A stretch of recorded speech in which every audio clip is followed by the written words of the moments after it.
Agent Albatross here again with the Cypher Unlimited crew. We have our usual suspects of AD or Alpha Dean. We have Spigs18 or Anthony. And as a quick reminder, if you haven't, be sure to follow and subscribe on Twitch and YouTube. It really helps us grow our channel and reach more people.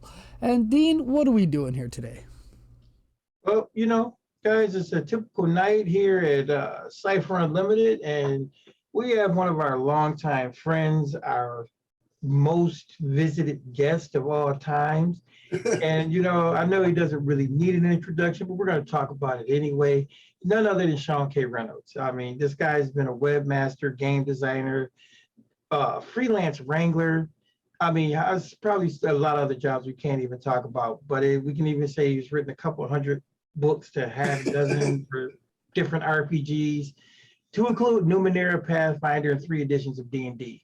He's designed video games, taught classes on game design, written plays and music, run online game conventions, judged international talent shows. I mean, it's crazy. He's even been in a couple of movies like Gamer, Darkness Rising, and Attack of the Darkness. He draws, he paints, he sings, and is passionate about helping people and introducing others to the world of gaming. So without further ado, none other than Sean K. Reynolds. Welcome, Sean. It's always good to have you here. Always happy to be here. That bio is extensive. I don't know who wrote that. That doesn't sound like my own writing. That's weird. Stop doing so. He forgot to add one thing. You're the author of my favorite Monty Cooke Games book, Stay Alive of All Time. So we got to add that to the bio. We'll add that in, just Stay Alive. I mean, he's getting ready, and he's just finished authoring, you know, what's probably going to be my favorite book. You know, we're going to talk about that in a minute. So, Sean, welcome back. You've been on the show like 6 or 7 times now. Our normal audience, you know, our regular audience obviously knows who you are, what you do for MCG. So let's kind of cut to the chase and let's get right into it. You know, you're the lead designer of Claim the Sky, which Dean just mentioned, and it's recently just been open for, you know, I guess pre-orders, right, on MCG website. I saw that Latia posted a picture of the physical book in her hand today, which is making me super jealous. It arrived today. Oh, it's even worse. I feel the pain. So I'm going to mail you my book so you can sign it. Sure. So yeah, let's do that. Are you satisfied with the finished product? And have you gotten to run any Cypher Supers games yet? Well, I'm sure that all the parts that I wrote are great. The Bruce guy and that Monte guy, I'm sure they did fine. I didn't really look at any of their text. I was just kind of looking at mine over and over again. But no, it's a really, really good book. My stuff was mostly focused on game mechanical rules modules, like how to build characters of X and Y. Bruce did like all the NPCs and supervillains chapter that are all pre-statted, and Monty mostly worked on the setting, the boundless setting. So each of us had a very different set of skills that we applied to this book, but it turned out great. Yeah, I'm super excited to get my hands on the physical copy. Have you run anything from it yet? Yeah, well, other than like a couple of initial playtests that I did for the team, I actually just was at GameholeCon this past weekend, and we ran Numenera and Talus and one of the adventures out of this book. I actually didn't run one of the adventures out of this book. I just made up something like 10 minutes before and ran it for Latia and Tammy and another convention guest, and just had a wild, you know, high-powered Cypher System superhero game with supervillains running around, and there was a convoy of trucks that got hijacked, and a skyscraper that was being channeled with arcane lightning, and there was like a necromancer cyborg, and yeah, your typical superhero comic sort of stuff. So, Sean, you know, I know this isn't on the list, but, you know, are you going to come and like run a Supers game for us? I might do that. You know, I would like to spend more time doing the online-y sort of things. I could see myself doing a one-shot for you guys. That'd be fun. Well, you definitely have an open invitation, and we could probably raffle off the 4th member for someone on our server if they want to get on and play with Sean and have Sean PPK our superhero party. Yeah, we should be something like the Great Lakes Adventures, where everyone's just kind of like a C-list superhero. Just getting Mystery Men. Yeah, There we go, Mr. Yes. That. A movie I've actually seen. I'm the bowler for sure. That was my favorite character. The Blue Raja. This is such a fun movie. But now that we're talking a little bit about Claim the Sky, there may be some people in the audience who are not super familiar with exactly what that is. Can you tell our audience exactly what that project was all about, and what do you think will surprise MCG fans about this book? Claim the Sky is a Cypher System book. You need the Cypher System rulebook for it. And the CSR does have a chapter on running superhero adventures, but Claim the Sky is a book that is just 100% all about doing super stuff. And from chapters with a whole bunch of new character abilities and new foci and new descriptors to, hey, here's how you build Batman or Ant-Man or Spider-Man or Captain America as a hero in the Cypher System, to an entirely new MCU style, high cinematic comic universe setting written by Monty with NPCs all statted up by Bruce. If you love playing supers and you enjoy the Cypher System, you are going to want to take a look at Claim the Sky, because this makes Cypher System into a superhero RPG, 100%. Yeah, I love, not to go too in-depth in what was going on, but I love what you guys did with power shifts and like you made it so that you truly can create or recreate all those iconic characters that everyone seems to want when they play a supers game. You want to be able to be that detective like Batman or that paragon hero like Superman, and I think you make it very easy to do that with this book. And one of the things that I really enjoyed with fiddling around with the power shift mechanics is superheroes break all sorts of rules. Like in D&D or in most like a sci-fi sort of thing, like getting the ability to teleport is generally a high tier ability. You don't start off with that, but there are superhero heroes and supervillains who have that right from the start. Like if you couldn't create Nightcrawler as a first tier superhero in your game, you've kind of failed, because people want to be able to play Nightcrawler or any character that can teleport. And with power shifts, we have these options for, I'm extra strong, I'm extra agile, and so on. But I realized that one of the ways that we could make this work is there's a power shift called Prodigy, which lets you pick a higher tier ability in place of a lower tier one. So if you want to play Nightcrawler and has teleport, which is like a tier 4 ability, well, you're going to give up one of your power shifts, but you can do it. And if you want to be someone like Cyclops, who's got some crazy ass weird eye ray power that is something you wouldn't normally get as a starting character, you can use a Prodigy power shift on that. Likewise, flight is not a starting ability for most sorts of characters, but we have a flight power shift in this book. So now you can just be the character who's flying around at tier 1. That is awesome, because I do hear that quite a bit about supers and specifically about flying. They want to know how they can get a flying character right out of the gate, and that's awesome to hear. I'm sure that'll make a lot of people happy. Yeah, not to go into like steering the conversation into like generic systems, but most generic systems needs a standalone super. We mentioned this before. It needs a standalone supers book to really flesh out, because it doesn't matter GURPS, it doesn't matter what you're playing.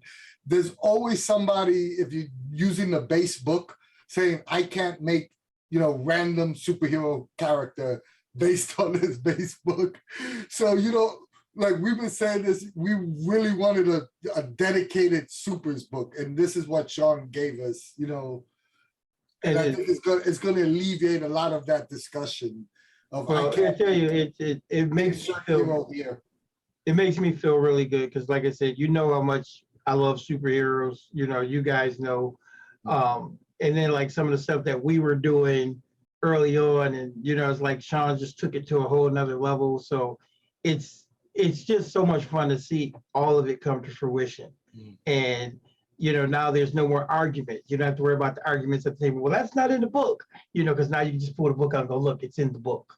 It's in the book, And speaking of the book, you've told us about, Claim the Sky. But speaking of that same, Heroes of the Cypher System Kickstarter, have you guys already started any of the writing on any of the other books yet? I mean, is there anything you can tell us about them? Or Yeah. So the other two books in that Kickstarter are First Responders, which has been designed and developed, and it is in editing. Might be coming into layout soon. Barrett's got, he's got various pieces of art coming back from our artists.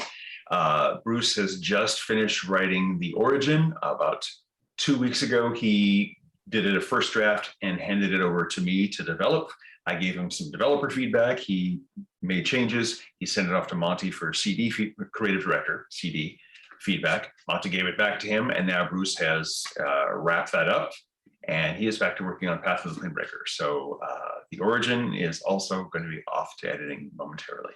Could you give us a little bit of like info on what kind of setting The Origin is? Because that's a commonly asked question as well.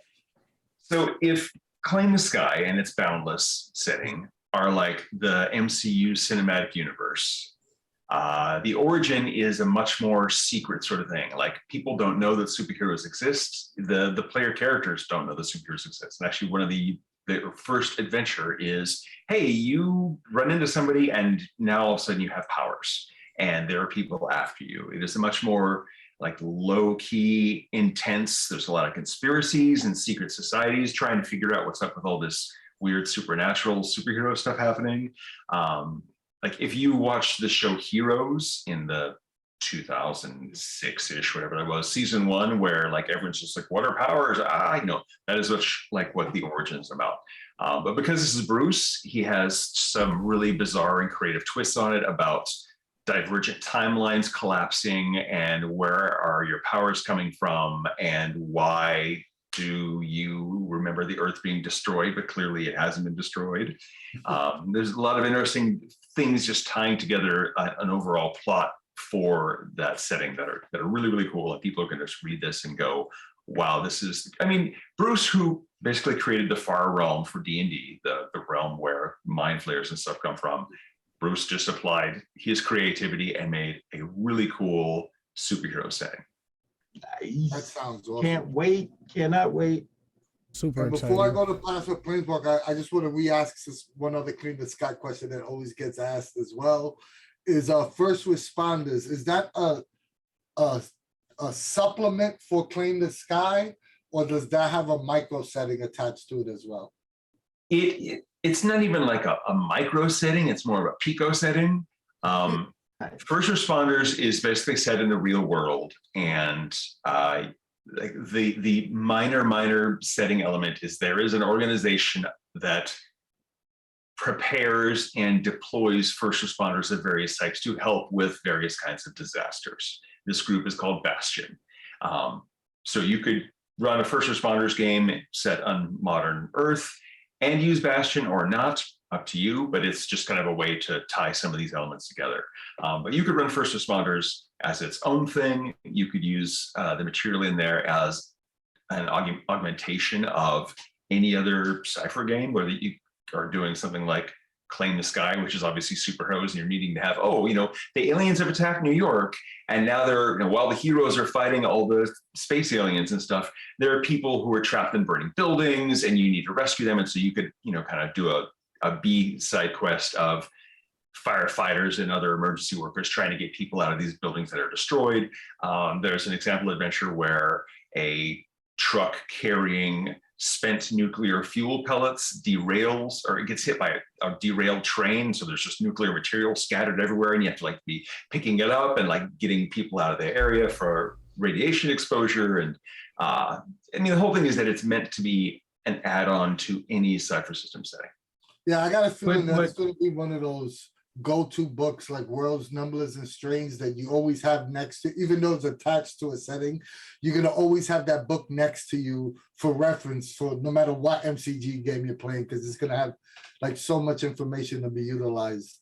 Well, Yeah, when you look at, Sorry, I was just saying that most of the research that they did for this was things like, well, what do people do when there is a wildfire? What do people do when there is an earthquake? What sort of problems can occur from that? what sort of actions do the first responders need to take for this? So if you want to have, hey, there's a major forest fire scenario in your game, or an earthquake happens, or there's a flood or something like that, there are example scenarios of that, well, basically adventures of that in first responders that you can just plug and play in your campaign. And Shauna Germain was a firefighter, right? Yes, she was. Yeah. She's So she has firsthand knowledge. Yeah, I was just saying that, with the first responders, after reading the playtest material, so some of the concepts and just some of the little nuances that you've thrown in, you have made, like I said, made me wait to want to actually run a game, because it's so cool that the 3 books literally can be run together to create this massive thing. I mean, was that the thought process when you guys first started doing it, or did that just kind of happen organically? I mean, that Cypher System stuff can be plugged into each other so easily. Even something like From the Strange to Numenera, you can use those pieces together. So it was already kind of like stacked in our favor that things were going to be able to work together. But I could totally see somebody saying, you know what, I'm going to start with regular people doing first responder sort of stuff, and then start to have the origin event happening of the origin, where people start having superpowers, and then fast forward a few years where the supers people are now out in public and the public knows about them, and suddenly you're having a more MCU style, all right, yes, Captain so-and-so is fighting Dr. What's-His-Face on TV, and they're trying to get people out of the way. And I'm always impressed with how the players and the GMs use their creativity to plug things together in ways that even we didn't anticipate. And then ultimately by tier 4, 5, or 6, there could be this giant moon crashing into this plane of this. Exactly. Bringing in Path of the Planebreaker into your Claim the Sky. And I think in Claim the Sky, there's a section talking about super high level challenges, because with power shifts, you can have things going up to, level 13, level 15. And I think one of the options is like a rogue, a moon-sized monster attacking the Earth. So yeah, if you wanted to have your superhero show up and just punch the Planebreaker out of its orbit and up in a different direction, you could do that. Hey, remember Superman 1? He spins so many times he froze the axe and turned back time. You gotta love the 1980s. Wait, was that Superman or was that Cher turning back time? I think they both did. I think it was Cher. Yeah, I think Cher inspired Superman. Yeah. So now we're going to talk about what I think most of the people that, the 25 or so people that are watching this right now really came to talk about, the latest Kickstarter. You guys been hitting all your stretch goals and getting everyone excited on the server. Path of the Planebreaker. Could you tell us a little bit more about the setting that may not be written in the, the bio of the Kickstarter? And I have to ask this, Sean, so don't get mad at me. But what is the obvious or difference from the obvious comparison of Planescape? Because when people hear Path of the Planescape comes up, that's like the next sentence. Is it Planescape? Is it anything connected to Planescape? So let's bring it up. So that's 2 very different questions. So Yeah. I'll address them one at a time. So the premise of Path of the Planebreaker is that there is this thing that people call a moon. May not be a moon, might be, the head of a god, or might be Monty Cooke himself just turned into a planet, who knows? But it has been fleeing this terrible disaster that predates the existence of, the universe, the multiverse. And it basically is just crashing through all of these planes. And as it does so, like there's a lot of interchange between beings of this plane and the next plane and the previous plane. Like you can actually follow the path that this thing took to go from your current plane to another plane, or to the Planebreaker itself. There's a city on it. And so one of the things that we have chosen to do is make this something that all levels or all tiers of characters can play, because traditionally planar stuff is a very high level endeavor. You would never send your character to hell or to limbo or any place like that unless they were, 5th, 10th, maybe even 15th level, depending on where you're going, because all the planar monsters in the book are very, very powerful, with the exception of the tiny little things like imps, but you know what I mean. But we wanted planar adventures to be something that anybody can do. Like the idea of excluding a whole group of people just means the book is less appealing to, most campaigns out there. So yeah, your first level character might step out of your plane and end up on a different plane, or end up on the city that's on the Planebreaker itself. There are going to be new character species that are from a bunch of various different planes that the Planebreaker has been to or is about to reach. And so that by necessity means you could be starting a first level character that's some exotic species from some bizarre plane that your typical fantasy adventure D&D type character has never even heard of or thought of. As to whether it is Planescape, Planescape is owned by Wizards of the Coast, and we are not licensing Planescape from them. So they are similar in concept, Planebreaker and Planescape, in that you can have planar adventures of any character level. But one of the key things of Planescape is that belief and philosophy is what shapes the universe, the multiverse. And although that isn't necessarily a critical part of Planebreaker, you could have that in your Planebreaker game. And Planebreaker is going to be just tons and tons and tons and tons of planes that you can visit. And whether you want, this plane to be, oh, this is the 357th layer of the abyss, or this is, the 6th layer of the 7 heavens, or whatever you want to do with that. Or you could use some of these sites and just place them as locations within your Planescape campaign, or your regular D&D campaign that isn't using Planescape. It is a big giant toolbook full of cool locations and player options and that sort of stuff for GMs and players.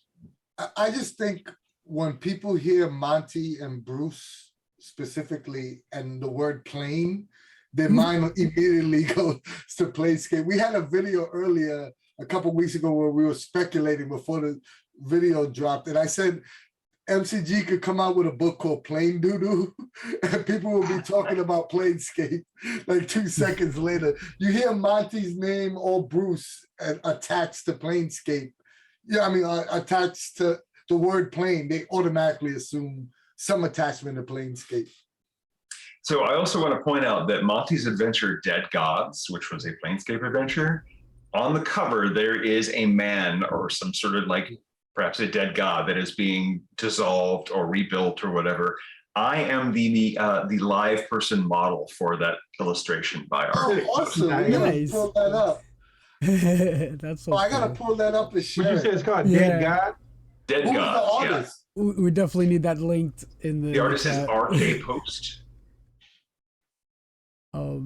Yeah, That's but an adventure where Orcus, who has been dead, comes back. I'll definitely put it up on the server. I'm gonna pull it up right after this interview, and I'm gonna put it up on our Facebook group and the Discord server. We're gonna see how much of a likeness it was to you.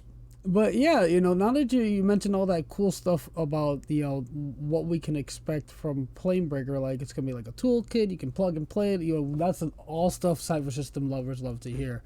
But let's talk a little bit more about that. The book Path of the Planebreaker itself will include dozens of new worlds to explore, plus the enigmatic Planebreaker itself. But will it also include so much more original materials? Oh, it will also include so much more original materials like feats, species spells, magic items, just to name a couple of things.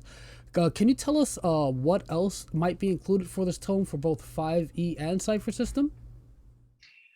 I mean, that is a really broad question, and it's hard to answer at this point in the Kickstarter because there are things that are stretch goals that we would very much like to add, and there are things that people have been asking us in the comments saying, hey, will this include an X? And our answer is, well, probably to some extent, but if we add this stretch goal, then definitely and much more of it. One of the things that people have asked about is, will it include like an adventure path? And I could totally see having a good sized adventure or series of adventures being a stretch goal for this. Really, because the book is not being designed, like we've actually put Bruce on the design schedule to work on some of this. So we had some example things to show when the Kickstarter launched, but much of it is not anywhere near being written yet. So if there's stuff that you would like to see, post it in the comments, in the Kickstarter comments, and we'll take a look at that and go, oh, you know what, that's a great idea. Heck, the stuff in Claim the Sky, like you guys did a review of what you wanted to see in Claim the Sky. And I watched that video and I took detailed notes before I started writing it to make sure that like your great suggestions ended up in the book. So people, if you've got a great suggestion, put it in the comments of the Kickstarter so we can see it. You That's hear that, awesome. guys? Definitely give your feedback because you might see your idea in one of these books. I mean, just to throw it out there on video, I second an adventure path.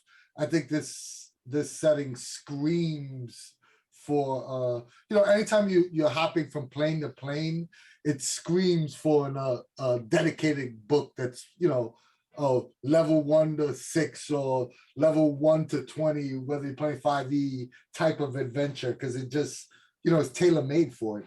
I mean, it already is called Path of the Planebreaker, so why not, right? Yeah, show us that path. Open up that path for us. Well, let's hit those stretch goals, citizens. And I figured I'd just throw it up there for people to take a look at. There you go. So anybody who's watching, you can see.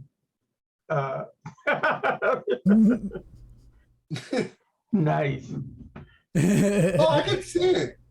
It's see it a for little sure. of Sean, a little of a Hellraiser. Amazing. Little pinhead going on there. Yeah, a little Pinhead, a little Sean. I actually I have those naturally. I just shaved them off for streams. So, with all that being said, it's a great answer, and thanks for like the insights. And again, like he said, guys, make sure you comment, talk about the things you want to see, because MCG is really great for listening to the fans and trying to give us what we want. So with that being all said, this is like a ton of great material, for this Kickstarter. I mean, it's both 5e and Cipher. So can you, or can you have any idea of who's working on what for each system? Can you give us a little insight into that? Well, right now, Bruce is doing all the design and he's focusing on the 5e stuff. We found that converting Talus and now Bane Warrens to 2 different systems at the same time is kind of a challenge. So I think the approach we're taking with this is to focus on the 5e stuff, because that tends to have a lot more technical requirements and fiddly bits. Like Cypher System is a lot more flexible in how it handles some stuff. So like writing 5e and then converting it to Cipher is easier than trying to do both at the same time. So Bruce has been focusing on 5e. I hear he's going to run maybe a 5e game for some, online nerds. Tomorrow, next Wednesday, Bruce will be on Wednesday, we'll be here. Path for the Planebreaker and Latia. And by the way, it's actually not going to be 5e. It's actually Cipher. Really? Yeah, I say 5e. Yes, we're getting a Cipher version. Interesting. Okay, cool. So, kind of cool, yeah. Yeah, I mean, so the thing is, this book, these books, this project is like, although we've had a little foot in the door of getting some of the design done for the launch of the Kickstarter, the bulk of the design is not going to be done until starting a month, 2 months, 3 months from now, depending on my schedule and Bruce's schedule and Monty's schedule. And so when we know what the final page count of the book is going to be and what's going to be in each of the, I say book, but I mean, it's 3 books. When we know like how big these books are going to be and what sort of general content goes into them, Bruce is going to put together an outline, and then Monty will write some and I will write some, and we'll probably end up calling dibs on various aspects, like, oh, I want to do a cool hellscape plane, or oh, I want to do a weird plane that's full of sentient weird wicked animals, and there'll be character options relating to those, like, oh yes, I'm actually from this plane that is the hellscape, and this is why my character is this way. And one of the preview items is the Shadow Stitched Rogue, which is a rogue archetype that Bruce made. And I believe Latia is playing a character that is a Shadow Stitched Rogue in a stream. I don't have a link for that, but I'm sure that we can. I could definitely pull it up. We can pull it up. That is such a cool character class. I really dig it. I thought that was brilliant. I dig it. You know, it is just, you know, we're in the nirvana of gaming these days. You know, so much cool stuff out there. You sort of answered our next question about, you know, having it between 5e and Cipher. And I was going to ask you, has it gotten any easier since you have more experience doing it with Tolis? But maybe you could touch on what are some of the challenges? Well, what I've been working on, you know, in the past couple of months is converting Bane Warrens from D&D 3e to 5e and Cypher System. And Bane Warrens was written for D&D 3.5, and there's a lot of stuff in 3.5 that just isn't in D&D anymore. Like literally there's an encounter that says, right, and this thing gives you demon fever, a disease, and devil chills, a disease. And that's all it says, because both of those things are in the 3.5 DMG. They're not in the 5e DMG. So I have to go and completely make up stats in 5e for both of those things, trying to make them like give the same sort of feel of what they did in 3e, even though diseases don't work the same. There are no negative levels in the game. So there's just very mechanics of how that work is just gone, and I have to create something different. And then I have to do it for Cipher as well. And obviously there are no equivalents to these two D&D diseases in Cipher. So I'm like, all right, what's the Cipher version of this? But having converted Tolis to 5e and to CS, and having written, the three of us have written 3 brand new Tolis adventures, we now have a lot of like backlog of, wait, did this monster, oh, we already converted this monster in this other book. Let me go and pull, you know, what the wyvern stats are for Cypher System and plug it into this encounter that has a wyvern. Oh, you know, we've got a 8th level warrior sort of guy. I can take generally what he did, adjust its fiddly bits to make a new 8th level 5e warrior with this different combat focus.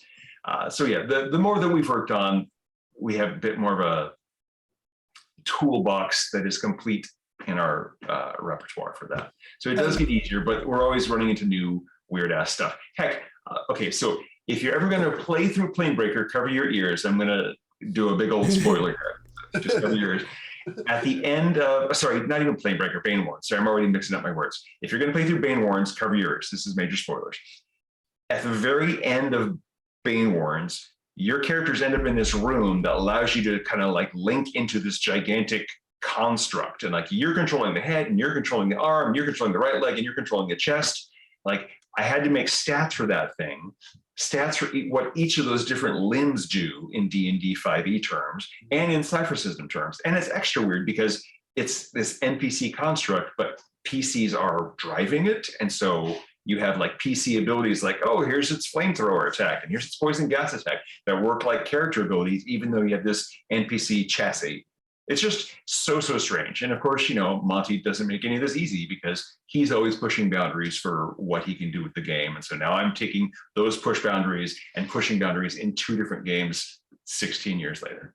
Nice. I could definitely see the point from, because I saw the progression from Tolis, you know, like the 5e version, and then the work you did converting it to Cipher, which is, it's a simpler system, but it's a lot more verbiage you have to put in because it's a simpler system, you know. So I could definitely appreciate everything that you did for Tolis. Now I'm just imagining the bestiary. That's probably going to be the most difficult thing to do, converting from 5e to Cipher, because at least you have a base with 5e. With Cipher, a lot of these creatures haven't been done in Cipher before. So it's going to be a lot more work from that side of things, I would imagine. You know, it's working in Cipher is so fun because having come from a background of working on 3.5 and Pathfinder, I'm used to having to provide so many tiny little details of, oh, well, if you make this sort of check, it's going to do this, and interfaces with this ability like this. And like when I was working on Claim the Sky, one of the foci that I had to create was the superhero who copies other people's superpowers, right? Because there's nothing like that in the existing CSR. And so I was writing up how these power copying things work, and I was writing all these exceptions, like, well, you can't do this, you can't do that, you can't do that. And I realized well, why not let the player just do that, but tell the GM this would be a really good opportunity for a GM attrition. Like, oh, you want to copy the super powerful godlike characters' superpowers? Yeah, you go ahead and do that. You have no idea how to control them. Here's 2 XP. That sounds super fun. Yeah. What you call it? Just I want to backtrack just a little bit because someone also mentioned it in the chat, and also Dean made a passing comment. But the thing about the mechs and the art, the construct thing, instantly shoots the mind to like Voltron or like the Megazord from Power Rangers, and it would be super exciting to actually rip that from there and use it elsewhere. Just have a cool, like if you wanted to play like a Power Rangers or Voltron type game, that sounds super cool. Just to have the stats for something like that. Yeah, very exciting. Hey, I should also point out that Bruce did a similar sort of thing in Edge of the Sun, where your characters go to this superstructure around the sun, and you can jump in and kind of brain jack yourself into these gigantic constructs that are built to withstand the mercury level temperatures around the sun, where your character would just be vaporized if you showed up in person. But that's the thing. It's kind of funny that you guys are giving it to us, because I think Al, I think you ran a Power Rangers game. I know I've run one Yes. way back, probably like 2 years ago, 3 years ago. I ran a Power Rangers game using Cypher System. So it's just going to be nice to do a comparison and be able to put those things. Now it's like, look, it's official. We can do it. That just makes life easier, because I mean, I know we've all experienced, well, what does it say in Raw? What is the Raw for it? So this just makes life so much easier. It's very exciting. But now that we mentioned that one exciting thing, can you tell us what you are most personally excited about this Kickstarter? And is there anything specifically that you want MCG fans to experience from it? You guys are really good at like open-ended weird questions that don't have simple answers. We can't make it easy. This is like your 8th time on the show, Sean. We got to amp up the difficulty. Come on, you gotta throw me a softball. Like, how did you get involved in game design? What is your first RPG? You got to remember the place is called Cipher Unlimited. Yeah. I think for me, the most appealing thing about Planebreaker is that, like, D&D has the Great Wheel. It has this very familiar planar structure. Because we can only kind of brush against that, because that's owned by Wizards of the Coast, it encourages us to do other things. And I like the idea of being able to come up with just weird, strange planes that don't fit any existing mold. Whether that's something like, if you've read the Elric books, like Elric does some planar stuff, and he literally like shows up in a dimension where everything is just gray and flat. And he's like, what the hell's going on here? And he finally finds one person who's just been concentrating because he believes he's the only person that exists. And he is, through the force of his will, has suppressed the existence of everything else in the plane, because the guy's just kind of a nihilist. And Elric just goes, okay, fine, I'm going to kill you. And then all the stuff in the plane shows up because the guy is no longer there to, wish it out of existence. Like that level of weirdness. Things like the soul dimension from the MCU, where the soul gem leads to. All the weird planes that Doctor Strange goes to that we're going to be seeing in the Multiverse of Madness movie. Like weird high concept, like what drugs were they on when they thought this up? I want to write about that sort of stuff and talk about how your character can visit there and come back changed, how your character might come from there, and what sort of things having such a strange backstory or a strange home does for your character's outlook on traveling the planes and doing adventures, and why they exist at all. That's dope. I love how even when because I usually back at both levels anytime you guys do 5e stuff, even though I don't necessarily play 5e as much as I used to. But I love how when I read a MCG 5e book, I still feel like the Cipher design aesthetic, even though it's using the 5e rule set. Like there's a certain way you guys make books, and it translates to the 5e version, if that makes any sense. Like I could tell like Sean's input in the book or Monty's input in the book. It feels like a normal MCG book is just using, normal Cipher book, just using the 5e rules. And I appreciate that. I mean, and I have to agree with you, Anthony. I mean, and basically, I think what it is you guys do right from an aspect that you give us so much canon, so much fodder, but it's open-ended. It allows for your own personal creativity to come in. That is, for me, I don't know about everybody else, but I know for myself, that's always been a huge selling point to Cypher System and the things that you guys do, because being a creative myself, you want to be able to continue to be creative. And so I think your work encourages that. And so I'm with Anthony. So just say thank you for continuing to do that, even doing it through 5e, which has a tendency to be a little bit more linear or down the beaten path. That open-endedness is awesome. So keep up the great work, man, and keep being inspiring. I want to say thank you because I consider that quite a compliment. I mean, we both like to, well, the three of us, and Shauna as well, although Shauna has another secret project that she's going to be working on. But we have very similar design philosophies in that we want to give players and GMs the tools to build the platforms from which their own stories spring. We're less concerned about saying, well, this is why this is the case, and that's the only answer. We like to say, well, what do you think the answer for that is? And that actually even goes to our handling of rules questions online. Like we tell people, use the ruling that works for your group. Like no two groups are going to work exactly the same. Like we even have house rules for stuff that we do for Cypher System. That's okay. There are no, military people are going to show up and make you play the game exactly this way. The game is meant to be fun for your group, and every group's different. We have to clip that. Yeah, we're gonna make that. That's going. We might have to. Yeah, we're gonna have that argument comes up all the time. It's oh my God, it's so good to hear you say that. I mean, but yeah, absolutely, that's awesome. I also think we should mention this because we didn't mention it when Charles was on, and Charles corrected us. But even your layout from 5e to Cipher, you take the normal MCG layout and move it to 5e. Like Bear keeps it the same. Yes, there's a consistency. It's consistent. So even when someone that's used to reading a Cipher product and then picks up one of your 5e books, there's not that awkwardness of readjusting your thought on reading 5e stats, because Bear keeps the layout very similar and the artwork, and he does a phenomenal job as well.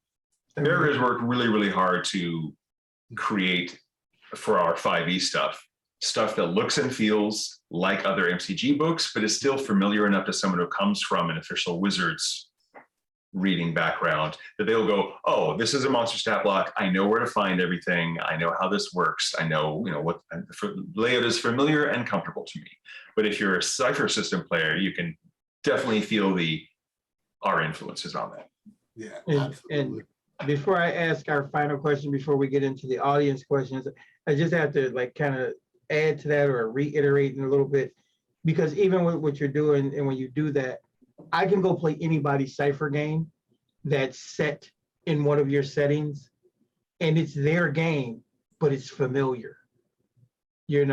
That's a beautiful thing. So if Anthony runs, tallest, and then I run tallest, and then Al runs tallest, it's their game, their aesthetics, but it's still tallest. And we all feel like we're in the same world, the same city, just another aspect of it. So kudos, it really is. I think it's brilliance. I just have to say it that way. You guys have figured out the keys to the kingdom. And with that being said, I'm going to ask our favorite question, the question that we always ask. What else can we look forward to from Monty Cooke games in the future? I mean, there's Shauna's secret project that we haven't announced yet, but it's going to be really, really cool. People are going to wig out when they hear about what we're doing. And then Monty just today in our personal Slack, he said, hey, so I'm working on a game and I'm trying to figure out a way to present it to you folks over Zoom, but we're going to be kickstarting it on such and such a month. I mean, wow,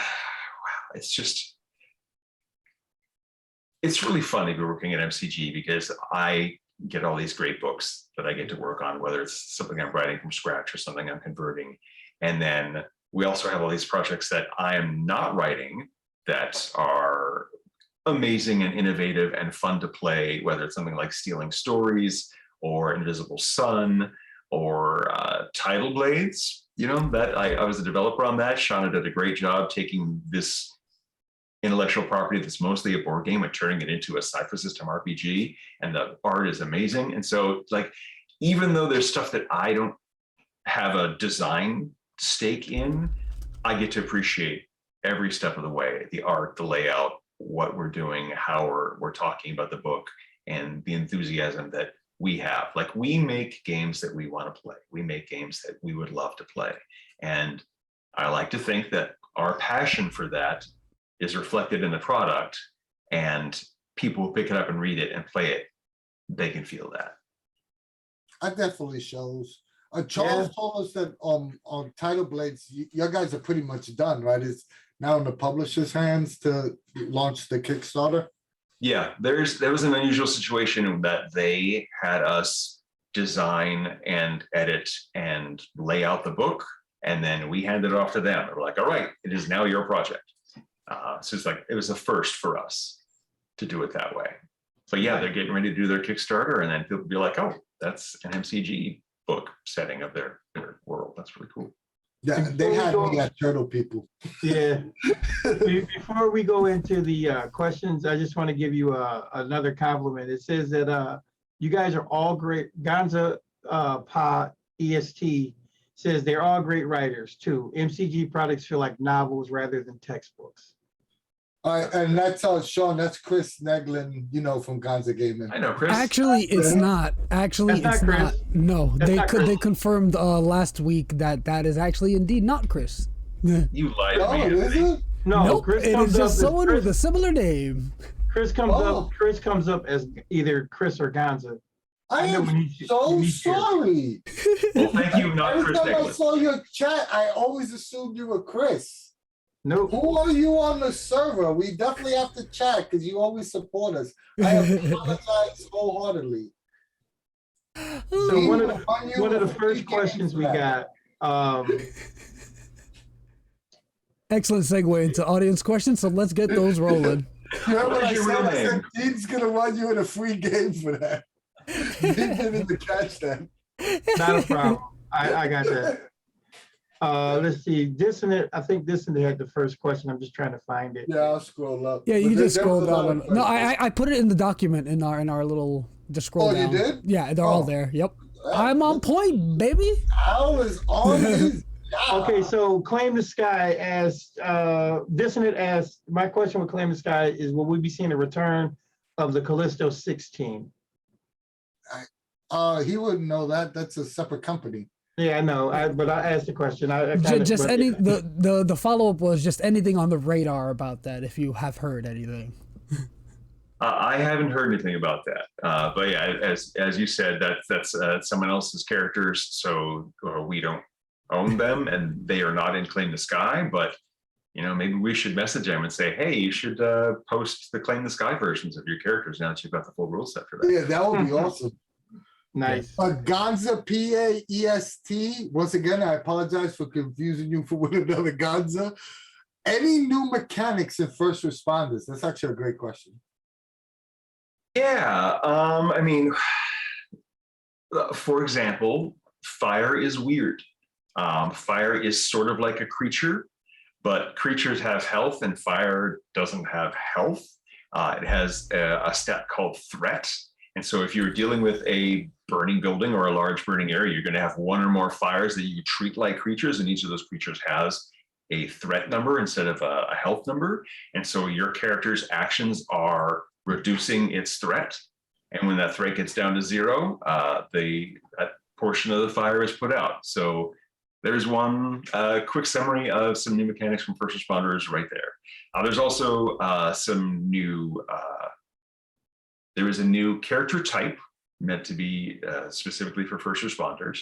And I think Sean has a couple of descriptors in there too, but there's tons and tons of equipment because, you know, all the fire safety equipment and hazardous material equipment and stuff for dealing with that it's not in the CSR. And so it's just this huge equipment chapter talking about all these sorts of things. So yeah, there's a lot of new game mechanics in First Responders. Nice. Awesome. You'll have to hear it. That fire one sounds really good for like any setting though. Like you could just take that in, because fire is, that's basically a universal threat if something's being demolished or something by a force. And yeah, that's just awesome. Yeah. My mind immediately went to Toon. Yeah. Yeah, it's definitely. Yeah. Oh, you want to ask the next question now? Yep. I was just gonna say it. So our stock though asks, is the Planebreaker in some way sentient? You would have to ask Bruce that. I think he probably would keep that as a spoiler for the book itself.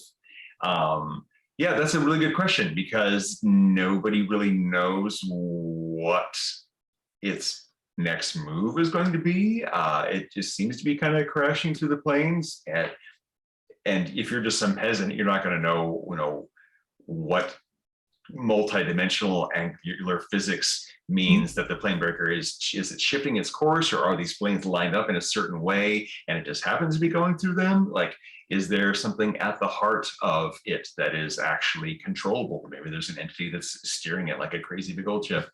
Hard to say. I will say, just as a quick aside before we move on to the next question, when that question was asked about the sentience, my mind instantly went to Chrono Trigger and the big enemy there of Lavos, where it's just this big sort of plane destroying thing. You don't really know its motives and it just keeps doing it. Maybe the Planebreaker is just propagating itself. Maybe it's a means to keep growing or something. Yeah, it's very interesting. It's funny, Al, you went there, because the first thing I thought about was Ego, the living planet. And we talked about like what the Planebreaker is. Like, we keep calling it a moon, but it isn't necessarily a moon. Like at some point we also talked about, well, maybe it's, the severed head of a dead god or a not dead god. Right. Maybe it's a machine. Maybe it's a demiplane that just has the shape of a physical object. Like it's an enigma. Nice. So Dissonant Signal asks, my other question is, why was Path of the Planebreaker originally not being made for Cypher System? And why is the Cypher System playing second fiddle to a 5e in this campaign? That's kind of a loaded question. I'm going to reject your premise that it was not intended for Cypher System, because it was intended for Cypher System. But we're just kind of doing an experiment to see if, a 5e focused Kickstarter gets a different level of attention, because there are people who play 5e and who don't want to have anything to do with any other games. And seeing a multi-game sort of Kickstarter might turn them off. But it was our intent, it was our intent at launch that it was going to be a 5e and Cypher System Kickstarter. And Cypher System stuff was always going to be in there. So it was not a late add-on. It was just kind of a, let's see how, the 5e crowd reacts to it this way. And I mean, heck, I think Charles kind of spilled the beans and just told you guys ahead of time, hey, Cipher Unlimited, this is actually going to be for Cypher System 2, so don't be mad, let people know. Yeah, you definitely did. And I mean, I get it. There are 3 books and other additional products with it, like the deck of cards and things like that. And then you have the complication of 2 different systems. There's a lot going on in that Kickstarter. There are a lot of different backer levels. I get it. And I just find something that works for you and pick that backer level. And if you need to make changes in backer kit, we can handle that. A lot of people are like, well, what about this, particular combination of books and stuff? What about this one? It's just like, we can't really have 35 backer levels covering this wide spread of everything. That would just be it'd be like 4 times as much work as doing just 30. Like every new backer level you add is another 100 hours of work that poor Tammy has to do. So yeah, it's Cypher System. We love the Cypher System. We're going to be doing stuff for it. We are all in on Cipher. And I apologize that it seemed that this one was not going to be that way. No, I'm not gonna lie. The villagers were sharpening the pitchforks. Yeah, you had some people up in arms. Like I said, I just was gonna keep saying Cypher System. You're probably gonna get tired. I was gonna start spamming an email, like 300 a day to all of you. That's all was gonna happen. Cypher System, Planebreaker. So next question. Ed. Y'all want me to do it?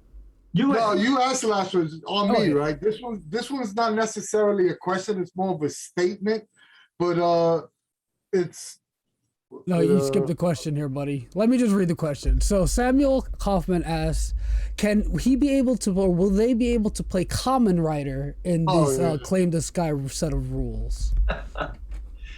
So I'm not particularly familiar with Kamen Rider. that's One Punch Man, right?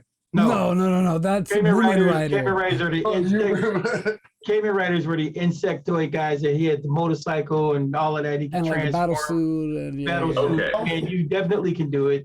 Okay, so Dean has read he was on the early access list, so he knows that there is all sorts of foci. There's stuff for a gear-based hero. There's stuff for characters who transform, like all that sort of stuff. There's options either in the CSR or in Claim the Sky. So yeah, you should be able to do that. You could, for the record, you could also play Human Rider from One Punch Man and Claim the Sky. I love Woman Rider. He's the best hero. I can just say this about the Claim the Sky book. As a toolkit, it is phenomenal. I cannot wait to use it, in real time. Guys, it's great. You can do just about any and every, you can do whatever you want. You really can. Sean did a great job at bringing those possibilities to the forefront. And it's just an open-ended wonder as far as I'm concerned for Cypher System. All right, this next one is not necessarily a question, it's more of a statement, but it says, Sean, write another article about conversion. The ones you wrote for Tolis were great. And that was by Gonza, P-A-E-S-T. We can reword it as a question. When will you write another conversion? Our current paradigm now is that when we turn over the manuscript to go to editing, we're supposed to write an article to go with it. I think probably for to help promote the pre-order launch. So I don't know if I necessarily have one related specifically to conversion, but because we have the 3 different new Tolis adventures, which are both 5e and Cypher System, I'm sure there will be some hybrid level talking about switching between game systems content in that article. So this goes right along with what you were just talking about. Electric Chameleon said, fun conversation, loving the inside intel. Is it fair to say that any Cypher character from any MCG setting could wind up on the streets of Timeborn? Are there any game balance concerns? I will answer that second question. No, not at all. The different games of Cypher System are, as I call them, 99% compatible. They are more compatible than switching from 2E to 3E D&D or 3E to 4E or 4E to 5E. My home group, we started off playing Tolis. We started off playing Numenera. And then it got to the point where I was having to be converting the Tolis adventures in the Tolis hardcover to Cypher System.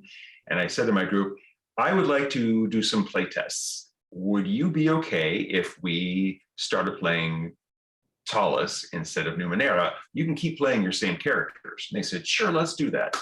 And we literally just picked up their Numenera characters and dropped them into a Tolis game and did not change one single ability on any of them. And they fit in just fine. I gave them the option of saying, do you want to be Numenera characters from the Ninth World who got transported to Tolis? And you're like, weird, they have weird names for the Numenera, they call it magic.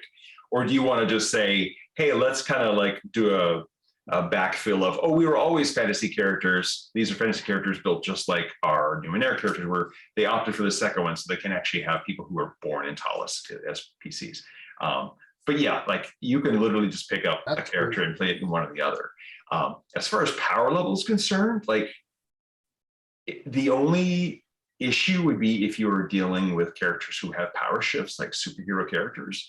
And the general rules for talking about superhero characters addresses stuff like, hey, characters with power shifts handle stuff a lot easier than characters without. And so you're going to need to adjust encounters to compensate for the fact that this character is doing 10 points of damage instead of 4, for example. So assuming you have a superhero team that shows up in the city on Planebreaker and during Timeborn, you can be superhero characters from a weird world. A superhero character is not really that much different than a higher tier character from a typical fantasy world that doesn't have superpowers. So yeah, play away, it'll work. Nice. Awesome. And I want to apologize. I give very long, wandering answers to everything. So We love it. I think it's very informative, and our audience definitely appreciates it. Okay. Yeah, most I definitely. mean, this is a good question, Claire, for Infinite Construct guys. You mentioned that you use house rules. Would you like to share another one of question, the Anthony. house rules? All right, I already started asking it, so let us It's fine, yeah. Wow. I think because my group is mostly newbies, like 2 players in my group are my girlfriend and her son, and they have never played RPGs before I started running Numenera for them. And the other 3 people are new to Cypher System, but they played a lot of D&D. And so they're still kind of, there are points where they'll be like, well, can I apply effort to this role? And my answer is yes, you always can apply effort. You know, well, what does this cost? The cost is, it's an interesting, because they come from 2 different paradigms. The paradigm of, I've never gamed before, I don't know if I can do this, versus I have played a lot in this particular rule set, and you're giving me options outside of that. Can I do that now? And the answer is yes, you can just do whatever you want. The Cypher System is just so sweet, as you know, Claire, in that it is very permissive and lets you do stuff. In terms of house rules, I'm very strongly tempted to make the effort cost flat, so it's just 2 or just 3 across the board. It makes things easier for players to remember. You know, if we ever do a revised Cypher System, I might push for doing something like that. But let me point out, we are not working on a revised Cypher System. Absolutely not. That is not even a secret project that we haven't even announced. Like, we literally are not working on a revised Cypher System.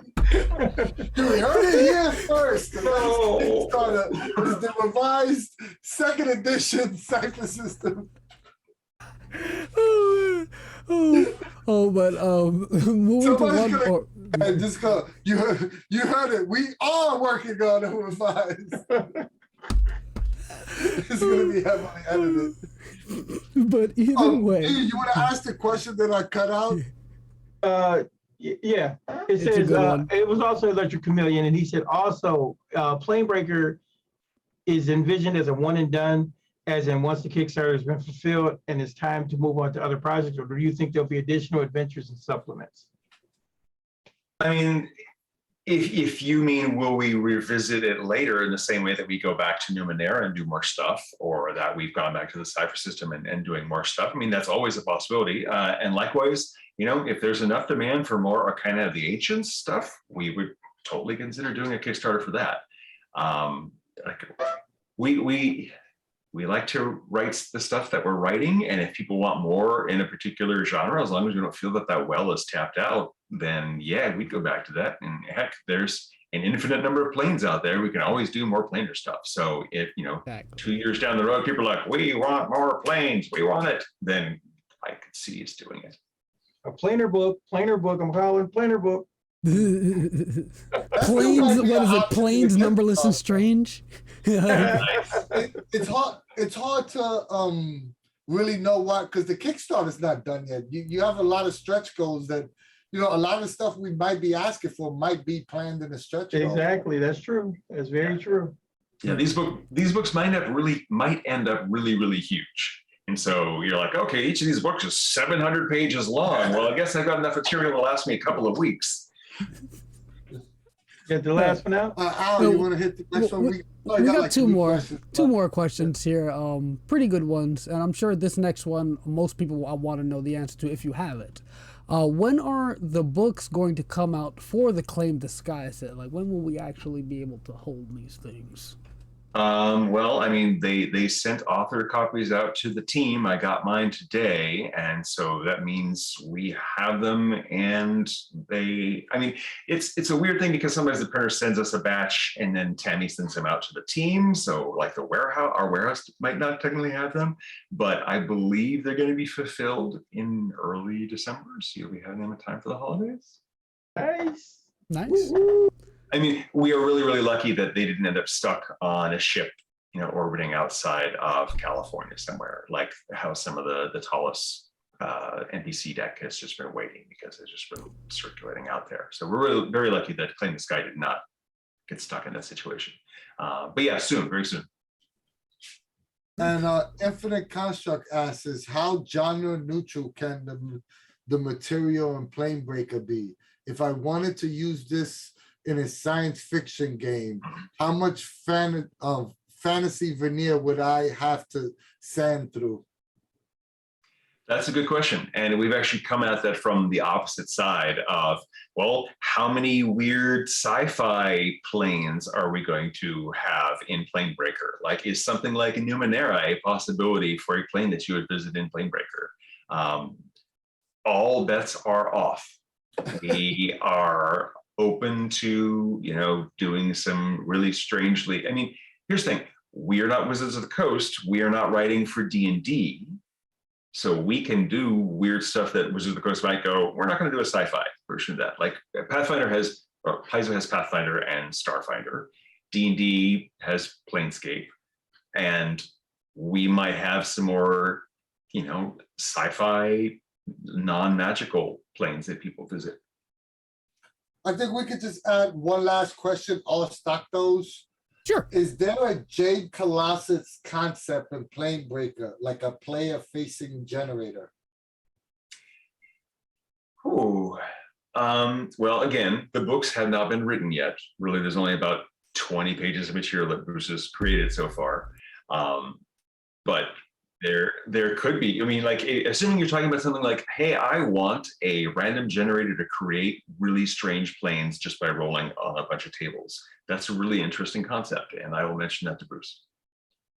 And write it on the Kickstarter page. Remember, Yes. He said, write things down if you're really interested, people. Yeah, Take go to that Planebreaker advice. Kickstarter, They back listen. it. MCG comment. listens to the fans. They really, really do. So take that And- into account. Bruce did write Jade Colossus, so There we go. Never And know. just one real quick comment before we, wrap up here. We got some awesome questions, but this is an awesome statement because I think Anthony agrees with this. But Gonza, or the PA East, Gonzala, I believe on the server, she just tells us to please tell Sean that Stay Alive is the best RPG supplement I've bought in the last 20 years.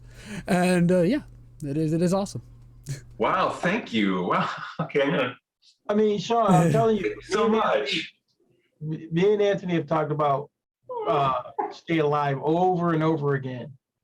And I remember when I got the PDF, I read it twice in the same night.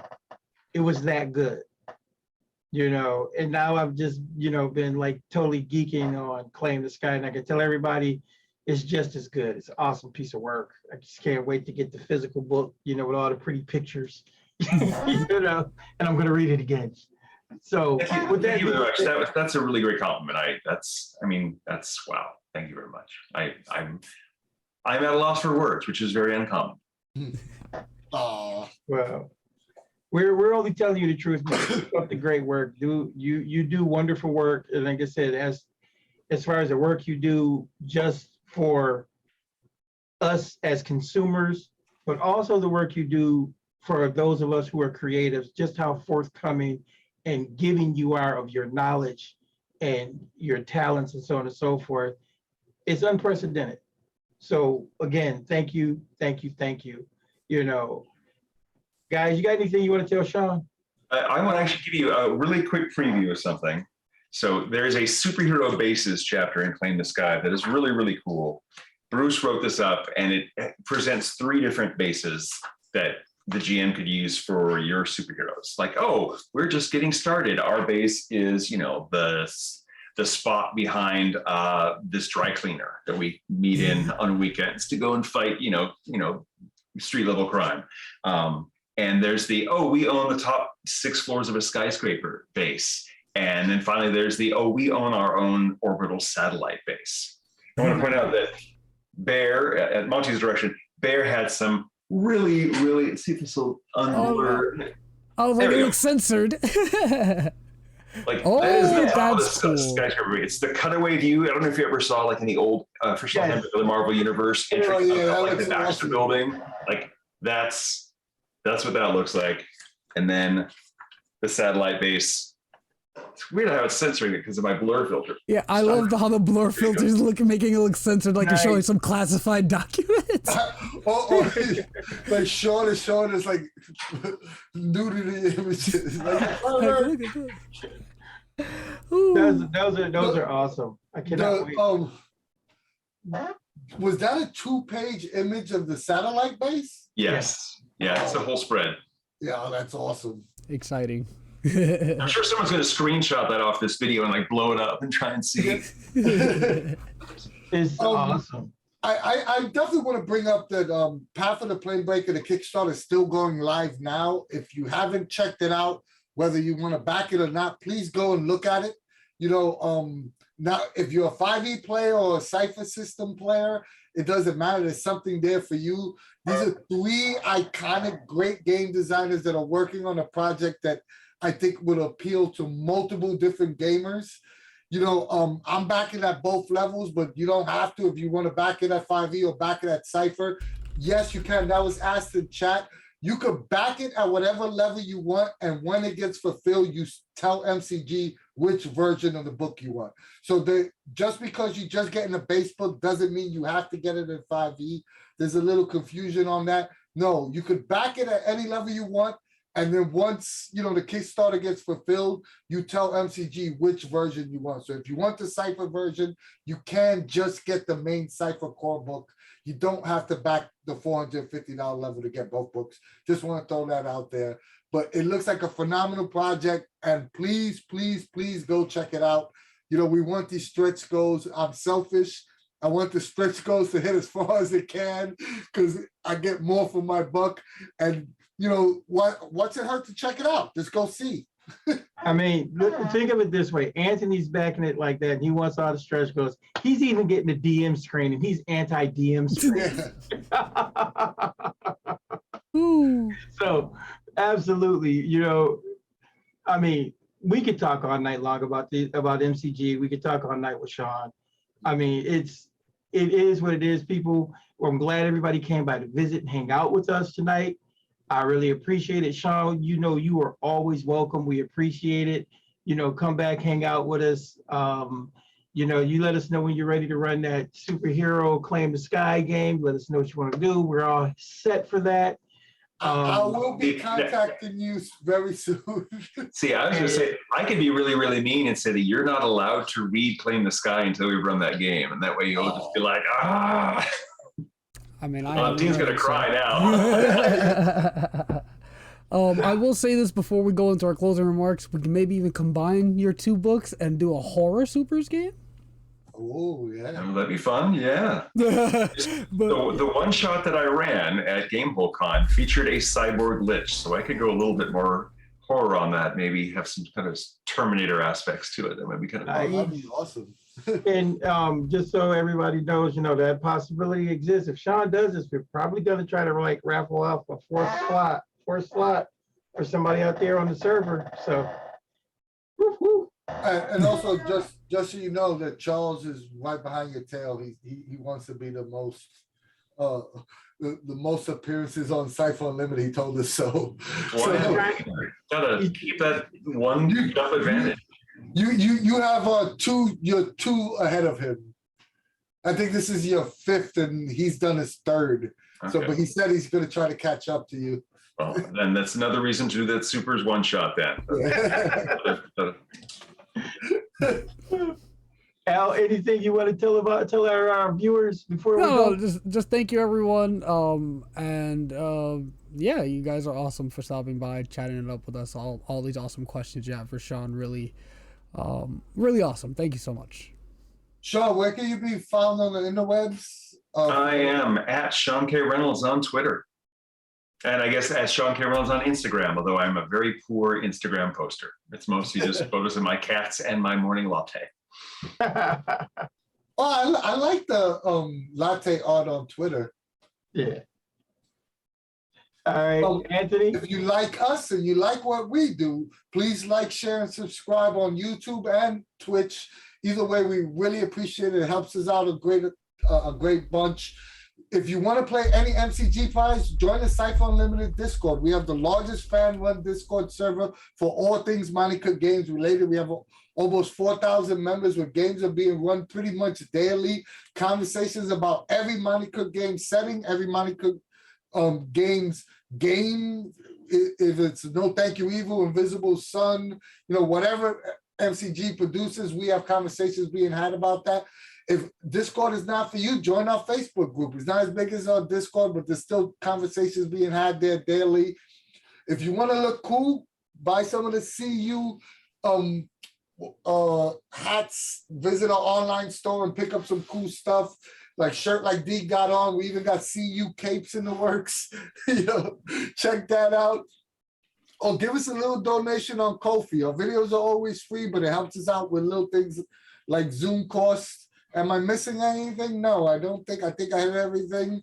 Last but not least, we love you guys. So, yep, you hit everything, Anthony. And you know what? Before Al takes us out of here, just going to echo that. Thank you, guys. Come back, see us, hang out with us. We love you. Yep, and thank you again, Sean. Thank you again, everybody watching. And if you missed any portion of the beginning of this, it will be on YouTube tomorrow, so be sure to check that out. Yeah, from us at the CU, we will see you next week.